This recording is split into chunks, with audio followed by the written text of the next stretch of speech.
ಎಲ್ಲರಿಗೂ ನಮಸ್ಕಾರ. ನವಚೇತನ ಎಜುಕೇಷನ್ ಚಾನಲ್ಗೆ ಎಲ್ಲರಿಗೂ ಸ್ವಾಗತ. ಈಗ ತಾವೆಲ್ಲರೂ ಕೂಡ ಟಿ ಪರೀಕ್ಷೆಯನ್ನು ಮುಗಿಸಿ ರಿಸಲ್ಟನ್ನು ನೋಡ್ಕೊಂಡಿದ್ದೀರಿ. ಜೊತೆಗೆ ಮುಂದಿನ ಪರೀಕ್ಷೆಯ ತಯಾರಿಯನ್ನು ಕೂಡ ಮಾಡ್ಕೊಳ್ತಾ ಇದ್ದೀರಿ ಅಂತ ಅಂದ್ಕೊಳ್ತೀನಿ. ಬಹಳಷ್ಟು ಜನ ಈ ಸಲ PSTR ಎಕ್ಸಾಮ್ಗೆ ಓದ್ತಾ ಇದ್ದೀರಿ. ಜೊತೆಗೆ GPSTR ಮತ್ತು HSTR ಪರೀಕ್ಷೆಯ ತಯಾರಿಯನ್ನು ಕೂಡ ಮಾಡ್ಕೊಳ್ತಾ ಇದ್ದೀರಿ. ಹಲವಾರು ಜನ ಕಮೆಂಟ್ ಮಾಡಿದ್ರಿ, GPSTR ತರಗತಿಯನ್ನು ಮಾಡಿ, PSTR ತರಗತಿಯನ್ನು ಮಾಡಿ ಅಂತ ಹೇಳಿ. ಸೊ ಹಾಗಾಗಿ ಇವತ್ತು ನಾನು GPSTR ಪರೀಕ್ಷೆಗೆ ಸಂಬಂಧಪಟ್ಟಂತೆ GK ಸಿಲೆಬಸ್ನ ಅನಾಲಿಸಿಸ್ ಮಾಡ್ತಾ ಇದ್ದೀನಿ. ಓಕೆ, ಇದು 2022ರ ಸಿಲೆಬಸ್ ಆಗಿರುತ್ತೆ. ಜನರಲ್ ನಾಲೆಡ್ಜ್ ಮತ್ತು ಕರೆಂಟ್ ಅಫೇರ್ಸ್ಗೆ ಸಂಬಂಧಪಟ್ಟಂತೆ.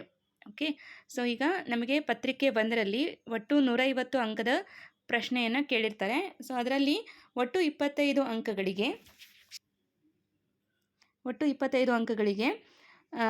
ನಮಗೆ 18ರಿಂದ 19 ಅಂಕದ ಪ್ರಶ್ನೆಗಳನ್ನು GK ಪ್ಲಸ್ ಕರೆಂಟ್ ಅಫೇರ್ಸ್ಗೆ ಸಂಬಂಧಪಟ್ಟಂತೆ ಕೇಳಿರ್ತಾರೆ. ಓಕೆ, GK ಮತ್ತು ಕರೆಂಟ್ ಅಫೇರ್ಸ್ಗೆ ಸಂಬಂಧಪಟ್ಟಂತೆ ಇನ್ನು ಉಳಿದಂತಹ 7 ಅಥವಾ 8 ಪ್ರಶ್ನೆಯನ್ನು ಏನು ಮಾಡ್ತಾರೆ, ಮೆಂಟಲ್ ಅಬಿಲಿಟಿಗೆ ಸಂಬಂಧಪಟ್ಟಂತೆ ಕೇಳಿರ್ತಾರೆ. ಸೊ ಒಟ್ಟಾರೆಯಾಗಿ 25 ಅಂಕಗಳಿಗೆ ನಮಗೇನೇನಿರುತ್ತೆ, ಸಾಮಾನ್ಯ ಅಧ್ಯಯನ, ಅನಂತರ ಪ್ರಚಲಿತ ವಿದ್ಯಮಾನ ಮತ್ತು ಮಾನಸಿಕ ಸಾಮರ್ಥ್ಯಕ್ಕೆ ಸಂಬಂಧಪಟ್ಟಂತಹ ಪ್ರಶ್ನೆಗಳನ್ನು ಕೇಳಿರ್ತಾರೆ. ಸೊ ಇವತ್ತಿನ ಸೆಷನ್ನಲ್ಲಿ ನಾವೇನು ಮಾಡೋಣ ಅಂದರೆ 2022ರ ಸಿಲೆಬಸ್ನ ಅನಾಲಿಸಿಸ್ ಮಾಡೋಣ. ಸೊ ಇದರಿಂದ ನಿಮಗೆ GK ಮತ್ತು ಕರೆಂಟ್ ಅಫೇರ್ಸ್ಗೆ ಸಂಬಂಧಪಟ್ಟಂತೆ ಯಾವೆಲ್ಲ ಸಿಲೆಬಸ್ನ ಕವರ್ ಮಾಡಬೇಕು, ಯಾವೆಲ್ಲ ವಿಷಯಗಳನ್ನು ನಾವು ಓದ್ಕೊಳ್ಬೇಕು ಅನ್ನುವಂಥ ಒಂದು ಐಡಿಯಾ ಸಿಗುತ್ತೆ. ಓಕೆ, ಸೊ ಅದನ್ನು ಆಧಾರವಾಗಿ ಇಟ್ಕೊಂಡು ನಾವು ಅಭ್ಯಾಸವನ್ನು ಮಾಡಿದ್ರೆ ಸಿಲೆಬಸ್ನ ಕವರ್ ಮಾಡ್ದಂಗಾಗುತ್ತೆ ಮತ್ತು ಹೆಚ್ಚಿನ ವಿಷಯದ ತಯಾರಿಯನ್ನು ಮಾಡ್ಕೊಂಡಂಗಾಗುತ್ತೆ. ಓಕೆ, ಸೊ ಈಗ 2022ರ ಸಿಲೆಬಸ್ನ ನಾವು ನೋಡಿದಾಗ ನಮಗೆ ಕನ್ನಡದಲ್ಲಿ GK ಸಿಲೆಬಸ್ನ ಕೊಟ್ಟಿಲ್ಲ. ಸೊ ಹಾಗಾಗಿ ನಾನೇನು ಮಾಡಿದ್ದೀನಿ, ಕನ್ನಡದಲ್ಲಿ ಆ ಒಂದು ಸಿಲೆಬಸ್ನ ಪಟ್ಟಿಯನ್ನು ತಯಾರು ಮಾಡಿ ನಿಮಗೆ ಪ್ರಸ್ತುತಪಡಿಸುವಂತಹ ಪ್ರಯತ್ನವನ್ನು ಮಾಡ್ತಾ ಇದ್ದೀನಿ. ಇಲ್ಲಿ ನಮಗೆ ಒಟ್ಟು 25 ವಿಷಯಗಳನ್ನು ಪಟ್ಟಿ ಮಾಡಲಾಗಿದೆ. ಸೊ ಅದನ್ನೇ ಕನ್ನಡದಲ್ಲಿ ನಾನು ಸಿದ್ಧಪಡಿಸಿದ್ದೀನಿ. 25 ವಿಷಯಗಳು ಯಾವ್ಯಾವ ಭಾಗದಿಂದ ನಮಗೆ ಪ್ರಶ್ನೆಗಳನ್ನು ಕೇಳಿರ್ತಾರೆ ಅನ್ನೋದು ಕೂಡ ನಿಮಗೆ ಇವತ್ತು ಕ್ಲಿಯರಾಗಿ ಅರ್ಥ ಆಗುತ್ತೆ. ನಾನಿಲ್ಲಿ ಜಾಸ್ತಿ ಕನ್ನಡ ಮೀಡಿಯಮಲ್ಲಿರೋದನ್ನೇ ಫೋಕಸ್ ಮಾಡ್ತೀನಿ. ಯಾಕಂದರೆ 90% ನಮ್ಮ ಅಭ್ಯರ್ಥಿಗಳೇನಿದ್ದೀರಿ ಕನ್ನಡ ಮಾಧ್ಯಮದಲ್ಲೇ ಪರೀಕ್ಷೆಯನ್ನು ಫೇಸ್ ಮಾಡ್ತೀರಿ. ಇನ್ನುಳಿದಂತಹ 10% ಜನ ಮಾತ್ರ ಇಂಗ್ಲೀಷ್ ಮೀಡಿಯಮ್ ಎಕ್ಸಾಮನ್ನು ಅಟೆಂಡ್ ಮಾಡೋದು ಅಲ್ವಾ. ಸೊ ಹಾಗಾಗಿ ಕನ್ನಡದಲ್ಲೇ ಈ ಒಂದು ಸಿಲೆಬಸ್ ಏನಿದೆ ಅನ್ನೋದನ್ನು ನೋಡ್ತಾ ಹೋಗೋಣ.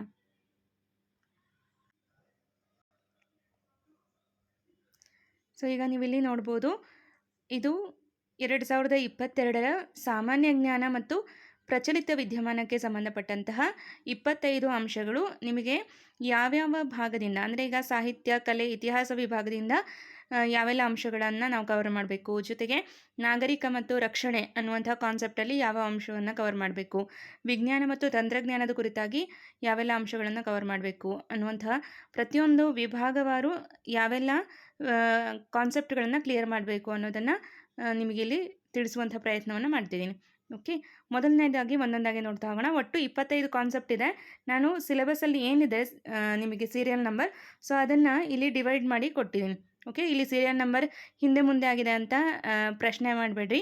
ಇಲ್ಲಿ ನಾನು ಯಾವ್ಯಾವ ವಿಭಾಗಕ್ಕೆ ಯಾವ್ಯಾವ ಕಾನ್ಸೆಪ್ಟ್ಗಳು ಬರುತ್ತೆ ಅನ್ನೋದನ್ನು ಈ ರೀತಿ ಲಿಸ್ಟ್ ಔಟ್ ಮಾಡಿರುವಂಥದ್ದು. ಸೊ ಮೊದಲನೇದಾಗಿ ಸಾಹಿತ್ಯ, ಕಲೆ ಮತ್ತು ಇತಿಹಾಸಕ್ಕೆ ಸಂಬಂಧಪಟ್ಟಂತೆ ನಾವು GKಗೆ ಸಂಬಂಧಪಟ್ಟಂತೆ ಏನೆಲ್ಲ ಓದ್ಕೊಳ್ಬೇಕು ಅಂದರೆ, ಮೊದಲನೇದಾಗಿ ಪುಸ್ತಕಗಳು ಮತ್ತು ಲೇಖಕರು, ಬುಕ್ಸ್ ಆ್ಯಂಡ್ ಆಥರ್ಸ್ ಬಗ್ಗೆ ಪ್ರಶ್ನೆಯನ್ನು ಕೇಳಿರ್ತಾರೆ. ಅನಂತರ ವಿಶ್ವ ಇತಿಹಾಸ ಮತ್ತು ಭಾರತದ ಇತಿಹಾಸ ಅಥವಾ ಕರ್ನಾಟಕ ಇತಿಹಾಸದ ಘಟನೆಗಳ ಕುರಿತಾಗಿ ಪ್ರಶ್ನೆ ಆಗುತ್ತೆ. ನೆಕ್ಸ್ಟ್ ಭಾರತೀಯ ಇತಿಹಾಸದ ನೋಟಗಳು, ಪ್ರಶಸ್ತಿಗಳು, ಗೌರವಗಳು ಮತ್ತು ಬಹುಮಾನಗಳು, ಇತ್ತೀಚೆಗೆ ನೀಡಲಾದಂತಹ ಪ್ರಶಸ್ತಿಗಳಿರುತ್ತೆ, ನಂತರ ಬಹುಮಾನಗಳಿರುತ್ತೆ. ಸೊ ಅದರ ಕುರಿತಾಗಿ ನಾವು ಮಾಹಿತಿಯನ್ನು ಓದ್ಕೊಂಡಿರಬೇಕು. ಅದರ ಕುರಿತಾಗಿ ಪ್ರಶ್ನೆ ಆಗುತ್ತೆ.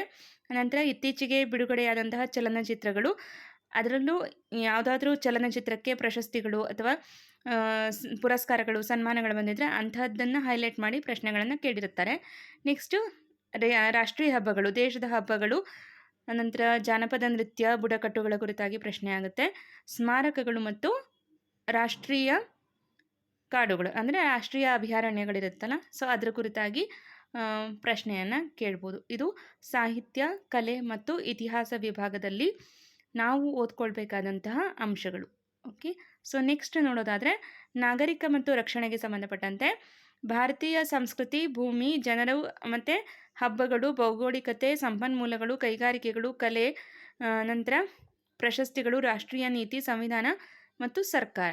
ಸೊ ಇದಿಷ್ಟು ಏನಾಗುತ್ತೆ, ನಾಗರಿಕ ಮತ್ತು ರಕ್ಷಣೆಗೆ ಸಂಬಂಧಪಟ್ಟಂತೆ. ಸೊ ಇದು ಸಂವಿಧಾನದಲ್ಲಿ ಬರುವಂತಹ ಕೆಲವೊಂದಿಷ್ಟು ಅಂಶಗಳನ್ನು ನಾವು ಓದ್ಕೊಂಡಿದ್ರೆ ಸಾಕಾಗುತ್ತೆ. GK ಪೇಪರ್ ನಿಮಗೆ ನೀವು ಅಂದ್ಕೊಂಡಷ್ಟು ಏನು ಟಫ್ ಇರಲ್ಲ, ಸುಲಭ ಆಗಿರುತ್ತೆ. ಓಕೆ. ಸೊ ನೆಕ್ಸ್ಟು ವಿಜ್ಞಾನ ಮತ್ತು ತಂತ್ರಜ್ಞಾನಕ್ಕೆ ಸಂಬಂಧಪಟ್ಟಂತೆ ಆವಿಷ್ಕಾರಗಳು ಮತ್ತು ಶೋಧನೆಗಳು, ಇನ್ವೆನ್ಷನ್ ಮತ್ತು ಡಿಸ್ಕವರೀಸ್ ಮೇಲೆ ಪ್ರಶ್ನೆ ಆಗಿರುತ್ತೆ. ಮೂಲ ವಿಜ್ಞಾನ ಮತ್ತು ವೈಜ್ಞಾನಿಕ ವಿದ್ಯಮಾನಗಳ ಕುರಿತಾಗಿ ಪ್ರಶ್ನೆ ಇರುತ್ತೆ. ಆರೋಗ್ಯ ಮತ್ತು ನೈರ್ಮಲ್ಯ ವಿಷಯದ ಕುರಿತಾಗಿ ಪ್ರಶ್ನೆ ಇರುತ್ತೆ. ವಿಜ್ಞಾನ ಮತ್ತು ಅದರ ಶಾಖೆಗಳ ಕುರಿತಾಗಿ ಪ್ರಶ್ನೆ ಇರುತ್ತೆ. ಓಕೆ. ಸೊ ನಾನೀಗ ನೀವು ಗಮನಿಸಿರ್ಬೋದು, ಶಾರ್ಟ್ಸಲ್ಲಿ ಇಂಪಾರ್ಟೆಂಟಾಗಿ ಪ್ರಶ್ನೆ ಆಗುವಂಥದ್ದನ್ನೇ ಹಾಕ್ತಾ ಇರ್ತೀನಿ. ಸೊ ಅದನ್ನು ನೋಡಿ ನೋಟ್ ಮಾಡ್ಕೊಳ್ಳಿ. ಓಕೆ. ಈಗ ಈ ರೀತಿ ಮಾಡ್ತಾ ಇರುವಂತಹ ಉದ್ದೇಶ ಏನು ಅಂದರೆ, ನನಗೂ ಸಮಯದ ಅಭಾವ ಇರೋದ್ರಿಂದ ಈ ರೀತಿ ನನಗೇನು ಇಂಪಾರ್ಟೆಂಟ್ ಇರುತ್ತೋ ಅದನ್ನು ನಿಮಗೆ ತಲುಪಿಸ್ಬೇಕಲ್ವ. ಸೊ ಹಾಗಾಗಿ ನಾನು ತರಗತಿ ಮಾಡದೇ ಇದ್ರೂ ಜಸ್ಟ್ ಮ್ಯೂಸಿಕ್ ಆ್ಯಡ್ ಮಾಡಿ ಇಂಪಾರ್ಟೆಂಟ್ ಇರುವಂತಹ ಅಂಶಗಳನ್ನು ನಿಮಗೆ ತಲುಪಿಸುವಂಥ ಪ್ರಯತ್ನ ಮಾಡ್ತಿರ್ತೀನಿ. ಸೊ ಅದು ವಿಡಿಯೋ ಮೂಲಕನಾದರೂ ಆಗಿರ್ಬೋದು ಅಥವಾ ಯೂಟ್ಯೂಬ್ ಶಾರ್ಟ್ಸ್ ಮೂಲಕನಾದರೂ ಆಗಿರ್ಬೋದು. ಸೊ ಏನು ಮಾಹಿತಿ ಹಾಕಿರ್ತೀನಿ ಜಸ್ಟ್ ಒಂದ್ಸಲ ನೋಡಿಕೊಂಡ್ರೆ ನಿಮಗೆ ಎಕ್ಸಾಮ್ಗೆ ಹೆಲ್ಪ್ ಆಗುತ್ತೆ. ಇನ್ನು ಪ್ರಚಲಿತ ವಿದ್ಯಮಾನಕ್ಕೆ ಸಂಬಂಧಪಟ್ಟಂತೆ ನಾವು ಏನೆಲ್ಲ ಓದ್ಕೊಳ್ಬೇಕು ಅಂದರೆ, ಕ್ರೀಡೆಗಳು, ಅಂತಾರಾಷ್ಟ್ರೀಯ ಮತ್ತು ರಾಷ್ಟ್ರೀಯ ಕ್ರೀಡೆಗಳ ಕುರಿತಾಗಿ ನೋಡ್ಕೊಳ್ಬೇಕು. ಅನಂತರ ಪ್ರಚಲಿತ ಅಂತಾರಾಷ್ಟ್ರೀಯ ವಿದ್ಯಮಾನಗಳು, ಭಾರತದ ವಿದೇಶಾಂಗ ಸಂಬಂಧಗಳ ಕುರಿತಾಗಿ ನೋಡ್ಕೊಳ್ಬೇಕು. ಪ್ರಚಲಿತ ರಾಷ್ಟ್ರೀಯ ವಿದ್ಯಮಾನಗಳ ಕುರಿತಾಗಿ, ಅನಂತರ ನಮ್ಮ ದೇಶದ ಕರೆನ್ಸಿಗಳು ಬೇರೆ ಬೇರೆ ಇರುತ್ತೆ. ಅನಂತರ ರಾಜಧಾನಿಗಳು ಕೂಡ ಬೇರೆ ಇರುತ್ತೆ. ಸೊ ಅದನ್ನು ಲಿಸ್ಟ್ ಔಟ್ ಮಾಡಿಕೊಂಡು ಅದನ್ನು ಅಭ್ಯಾಸ ಮಾಡುವಂಥ ಪ್ರಯತ್ನ ಮಾಡಿ. ಅನಂತರ ಪ್ರಮುಖ ದಿನಗಳು ಜೊತೆಗೆ ಘೋಷವಾಕ್ಯಗಳನ್ನು ಕೊಟ್ಟಿರ್ತಾರೆ. ಸೊ ಅದರ ಕುರಿತಾಗಿ ನೋಡ್ಕೊಳ್ಬೇಕು. ಓಕೆ. ಸೊ ನೆಕ್ಸ್ಟು ಭೂಗೋಳ ಮತ್ತು ಮೂಲಸೌಕರ್ಯಕ್ಕೆ ಸಂಬಂಧಪಟ್ಟಂತೆ ಜಿಯೋಗ್ರಫಿಕಲ್ ಟರ್ಮ್ಸ್ ಇರುತ್ತೆ. ಓಕೆ. ಮೂಲ ಭೌಗೋಳಿಕ ಪದಗಳ ಕುರಿತಾಗಿ ನೋಡ್ಕೊಳ್ಬೇಕು. ಪ್ರಮುಖ ಪ್ರವಾಸಿ ತಾಣಗಳು ಮತ್ತು ಶಿಖರಗಳು. ನೆಕ್ಸ್ಟು ಕೈಗಾರಿಕೆಗಳು ಮತ್ತು ಅದಿರುಗಳು.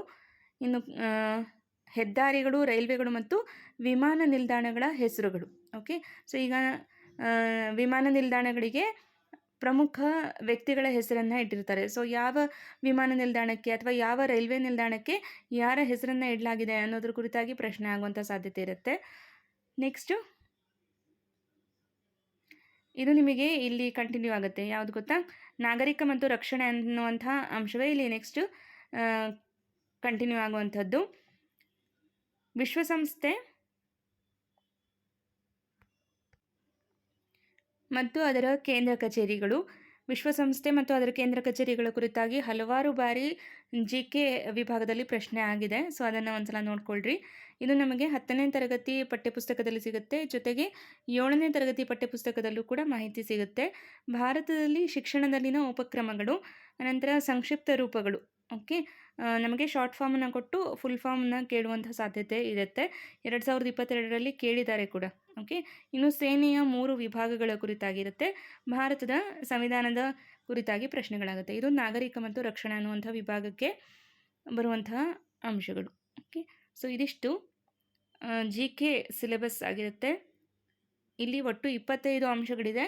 ಇವುಗಳನ್ನು ನೀವು ಕವರ್ ಮಾಡಿಕೊಂಡ್ರೆ GK ಸಿಲೆಬಸ್ನ ಕಂಪ್ಲೀಟ್ ಮಾಡ್ದಂಗೆ ಆಗುತ್ತೆ. ಓಕೆ. ಸೊ ದಿನ ಒಂದೊಂದು ಕಾನ್ಸೆಪ್ಟನ್ನು 1 ಅವರ್ ಓದ್ತಾ ಹೋಗಿ. ಮತ್ತು ಪ್ರಚಲಿತ ವಿದ್ಯಮಾನದ ಕುರಿತಾಗಿ ಅಪ್ಡೇಟ್ ಇರಲೇಬೇಕು. ಈಗ ನೀವು ಎಷ್ಟು ತಿಂಗಳ ಪ್ರಚಲಿತ ವಿದ್ಯಮಾನದ ಅಂಶಗಳನ್ನು ಓದ್ಕೊಳ್ಬೇಕು ಅಂದರೆ, ಈಗ ನೆಕ್ಸ್ಟ್ ಜೂನಲ್ಲಿ ಎಕ್ಸಾಮ್ ಇದೆ ಅಂದರೆ ಈಗ ಈ ಡಿಸೆಂಬರಿಂದನೇ ನೀವು ಓದ್ಕೊಳ್ಬೇಕು. ಅಂದರೆ 5ರಿಂದ 6 ತಿಂಗಳು ಒಟ್ಟು ನಾವು ಎಲ್ಲ ಅಂಶಗಳನ್ನು 6 ತಿಂಗಳ ಎಲ್ಲ ಅಂಶಗಳ ಕುರಿತಾಗಿ ಅಪ್ಡೇಟ್ ಆಗಿದ್ದರೆ ಪ್ರಚಲಿತ ವಿದ್ಯಮಾನಕ್ಕೆ ಸಂಬಂಧಪಟ್ಟಂತೆ ಯಾವುದೇ ಪ್ರಶ್ನೆ ಕೇಳಿದರೂ ಸುಲಭವಾಗಿ ಉತ್ತರವನ್ನು ಆಯ್ಕೆ ಮಾಡ್ಬೋದು. ಅನಂತರ ಸಮಾಜ ವಿಜ್ಞಾನ ಮತ್ತು ವಿಜ್ಞಾನ ಪಠ್ಯಪುಸ್ತಕದಲ್ಲಿ ಬರುವಂತಹ ಇಂಪಾರ್ಟೆಂಟ್ ಅಂಶಗಳನ್ನು ನೋಡ್ಕೊಳ್ಳಿ. ಅದರ ಕುರಿತಾಗಿ ಪ್ರಶ್ನೆಗಳಾಗುವಂತಹ ಸಾಧ್ಯತೆ ಇರುತ್ತೆ. ಪ್ರಚಲಿತ ವಿದ್ಯಮಾನಕ್ಕೆ ಯಾವ ಪುಸ್ತಕವನ್ನು ಓದಬೇಕು ಅಂದರೆ, ಸ್ಪರ್ಧಾ ವಿಜೇತ ಮಂತ್ಲಿ ಮ್ಯಾಗ್ಝಿನ್ ಓದ್ಕೊಂಡ್ರೆ ಸಾಕಾಗುತ್ತೆ. ಅನಂತರ ದಿನಪತ್ರಿಕೆಗಳನ್ನು ಯಾವುದಾದ್ರೂ ಒಂದು, ಪ್ರಜಾವಾಣಿ ಓದಿದರೆ ಬಹಳ ಉಪಯುಕ್ತ. ನೆಕ್ಸ್ಟ್ ನಾನು ಕೂಡ GK ಕ್ಲಾಸನ್ನು ಕಂಟಿನ್ಯೂ ಮಾಡೋಣ ಅಂತ ಅಂದ್ಕೊಂಡಿದ್ದೀನಿ. ಕ್ಲಾಸ್ ಮಾಡಬೇಕು ಅನ್ನೋಂಥ ಮನಸ್ಸಿರುತ್ತೆ, ಆದರೆ ಸಮಯದ ಅಭಾವ ಅಷ್ಟೇ. ಸೊ ಹಾಗಾಗಿ ಸಿಕ್ಕಷ್ಟು ಸಮಯದಲ್ಲಿ ನಿಮಗೆ ವಿಷಯವನ್ನು ತಲುಪಿಸುವಂಥ ಪ್ರಯತ್ನ ಮಾಡ್ತೀನಿ. ಅದು ನಾನೇ ತರಗತಿಯನ್ನು ಮಾಡಿರ್ಬೋದು ಅಥವಾ ಇವಾಗ ಏನು ಮ್ಯೂಸಿಕ್ ಆ್ಯಡ್ ಮಾಡಿ ನಿಮಗೆ ತರಗತಿಯನ್ನು ತಲುಪಿಸುವಂಥ ಪ್ರಯತ್ನ ಮಾಡ್ತಿದ್ದೀನಲ್ಲ, ಸೊ ಅದನ್ನಾದರೂ ಕಂಟಿನ್ಯೂ ಮಾಡ್ತೀನಿ. ಒಟ್ಟಿನಲ್ಲಿ ನವಚೇತನದಿಂದ ನಿಮಗೆ ಏನೆಲ್ಲ ಸಹಾಯ ಮಾಡಲಿಕ್ಕಾಗುತ್ತೋ ಆ ಎಲ್ಲ ಸಹಾಯವನ್ನು ಮಾಡ್ತೀವಿ. ಯೂಟ್ಯೂಬ್ ಅಷ್ಟೇ ಅಲ್ಲ, ನಮ್ಮ ಟೆಲಿಗ್ರಾಮಲ್ಲೂ ಕೂಡ ಸಾಕಷ್ಟು ಮಾಹಿತಿಗಳು ನಿಮಗೆ ಸಿಗ್ತಾ ಇರುತ್ತೆ. ಸೊ ಅದನ್ನು ಕೂಡ ಫಾಲೋ ಮಾಡಿ. ಈಗ GPSTRಗೆ ಏನೆಲ್ಲ ಯಾವೆಲ್ಲ ಪುಸ್ತಕಗಳನ್ನು ಓದಬೇಕು ಅನ್ನೋದ್ರ ಕುರಿತಾಗಿ ಒಂದು ವಿಡಿಯೋ ಮಾಡಿ ಈಗ ಆಲ್ರೆಡಿ ಅಪ್ಲೋಡ್ ಮಾಡಿದ್ದೀನಿ. ಬಹಳಷ್ಟು ಜನರು ನೋಡಿದ್ದೀರಿ. ಯಾರೆಲ್ಲ ನೋಡಿಲ್ಲ ಅಂತ ಅಂದರೆ ಲಿಂಕನ್ನು ಡಿಸ್ಕ್ರಿಪ್ಷನ್ ಬಾಕ್ಸಲ್ಲಿ ಕೊಟ್ಟಿರ್ತೀನಿ, ಚೆಕ್ ಮಾಡ್ಬೋದು. ಸೊ ಈಗ GK ವಿಷಯಕ್ಕೆ ಸಂಬಂಧಪಟ್ಟಂತೆ ನೆಕ್ಸ್ಟು ಈಗ ಡಿಸೆಂಬರಿಂದ ನಾವು ತರಗತಿಯನ್ನು ಆರಂಭ ಮಾಡಿದರೆ ನೆಕ್ಸ್ಟ್ ಎಕ್ಸಾಮ್ ಬರೋವರೆಗೂ ಏನೆಲ್ಲ ಇಂಪಾರ್ಟೆಂಟ್ ವಿಷಯಗಳಿದೆ ಅದನ್ನು ಕವರ್ ಮಾಡ್ತಾ ಹೋಗೋಣ. ಓಕೆ, ಸೊ ಇದಕ್ಕೆ ಸಂಬಂಧಪಟ್ಟಂತೆ ಏನಾದರೂ ನಿಮಗೆ ಡೌಟ್ಸ್ಗಳೇನಾದ್ರು ಇತ್ತು ಅಂದರೆ ಅಥವಾ ಏನಾದ್ರು ಕೇಳಬೇಕು ಅಂದರೆ ನೀವು ಕಮೆಂಟ್ ಮಾಡಿ, ಸಾಧ್ಯವಾದಷ್ಟು ರಿಪ್ಲೈ ಮಾಡುವಂಥ ಪ್ರಯತ್ನವನ್ನು ಮಾಡ್ತೀನಿ. ರಿಪ್ಲೈ ನಿಮಗೆ ಕಮೆಂಟಿಗೆ ಬರದೇ ಹೋದರೂ ನೆಕ್ಸ್ಟ್ ವಿಡಿಯೋದಲ್ಲಿ ಅದನ್ನು ನಿಮಗೆ ತಿಳಿಸುವಂಥ ಪ್ರಯತ್ನ ಮಾಡ್ತೀನಿ. ಓಕೆ, ಸೊ ಇದಿಷ್ಟನ್ನು ಹೇಳ್ತಾ ಈ ಒಂದು GK ಅನಾಲಿಸಿಸ್ಗೆ ಸಂಬಂಧಪಟ್ಟಂಥ ತರಗತಿಯನ್ನು ಇಲ್ಲಿಗೆ ಎಂಡ್ ಮಾಡ್ತಾ ಇದ್ದೀನಿ. Thank you all.